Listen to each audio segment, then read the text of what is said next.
Hello, how you doing? I hope you're really well.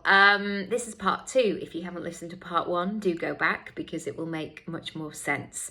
So yesterday we talked about what you need to do in terms of starting with you before you reassess where you need to go next with your services. And today is about the money. And I know I'm going straight in there, aren't I? Like, we're only 2 parts in. And I know there is this thing about dream big and go for your dreams and don't get too caught on the money, because there's all these phrases, aren't they? Like, if you do something you love, you'll never work a day in your life.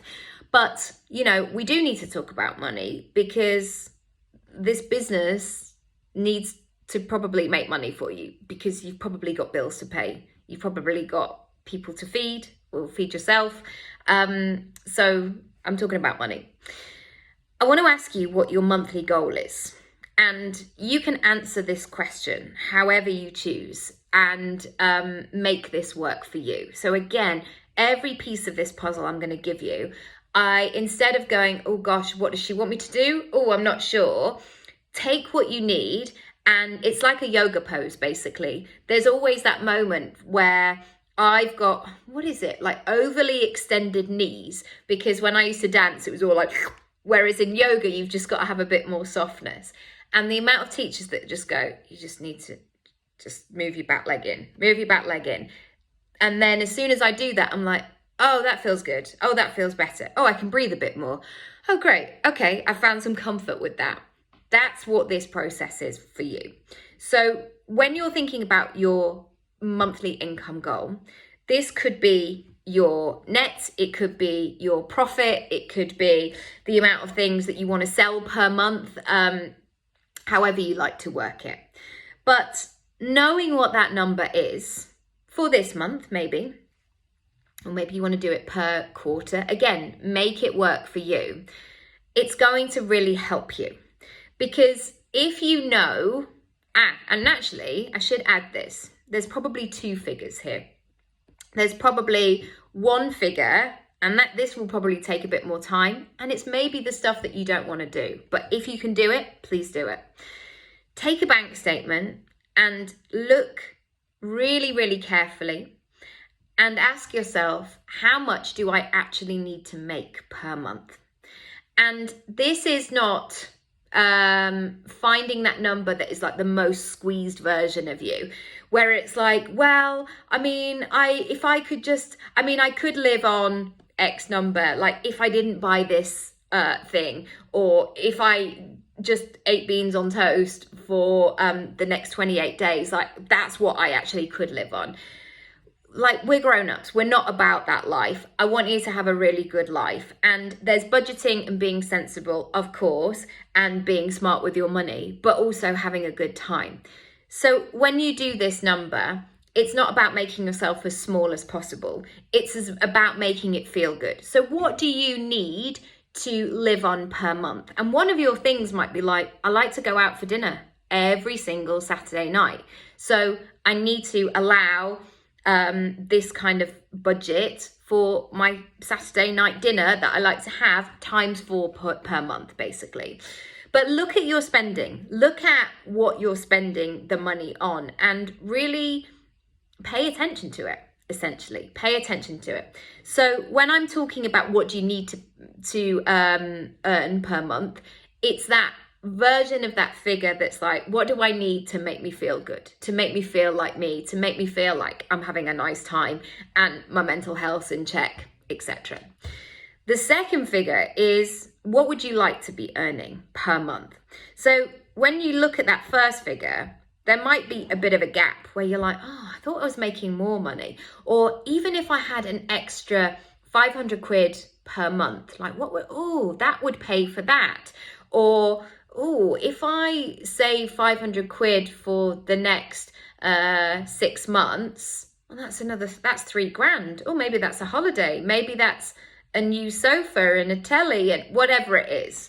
So really going into detail about what you want to earn.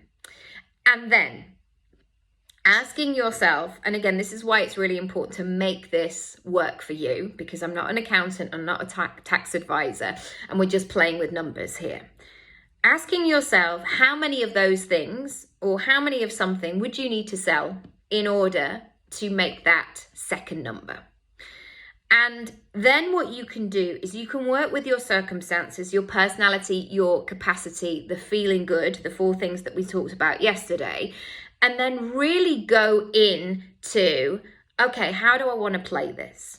Do I want to launch a group program every single month and get 20 people in at this price? Will that get me there?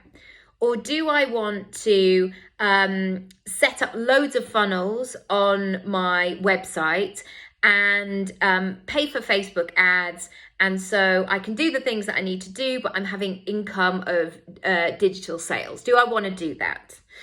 And then what I want you to do is to look at the reality of that and ask yourself how you can get to that number based on what you decide that you want to sell in an easier and simpler way.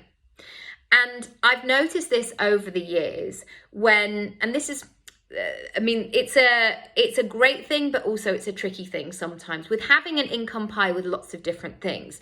Sometimes I can feel like there's money coming on from different sources. So it feels a bit unpredictable essentially, because I'm not just focusing on one thing.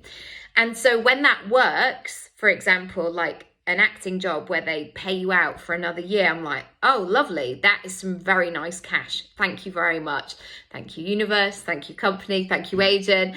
And then other times it can just feel like, am I ever going to work again? I mean, that is me just being honest. And it's not strictly true because there is always money coming in. But sometimes if things are quiet, I do get that like, oh gosh, what do I need to do? How do I move forward?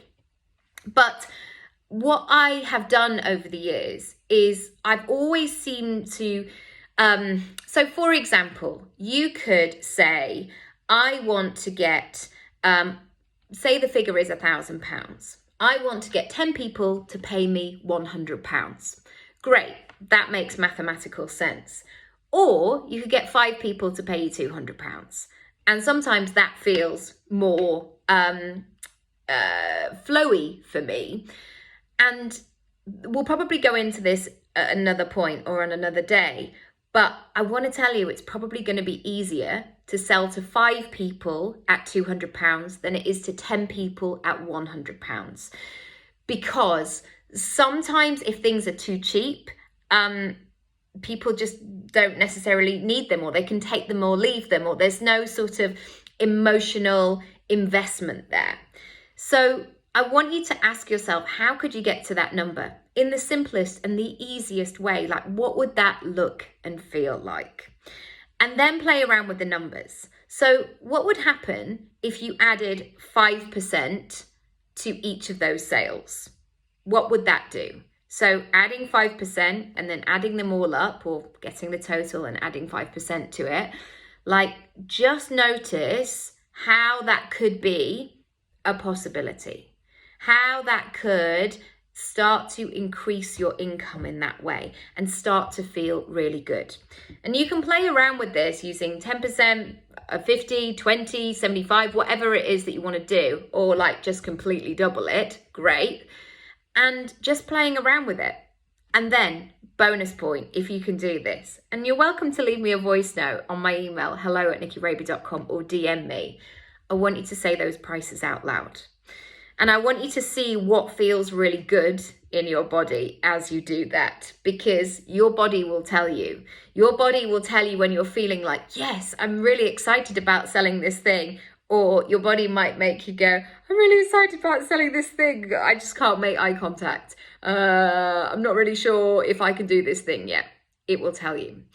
I hope you've got something from today. If you want to delve deeper into your pricing and packaging, I've got something for you. You can go over to my shop, nikkiraby.com/shop, and there is a section all about pricing and packaging, and it's a really great deep dive online course that will really help you work out what this pricing menu is. As in, what are you giving for free? Should you do discounts? How do you do a high, low, mixed model?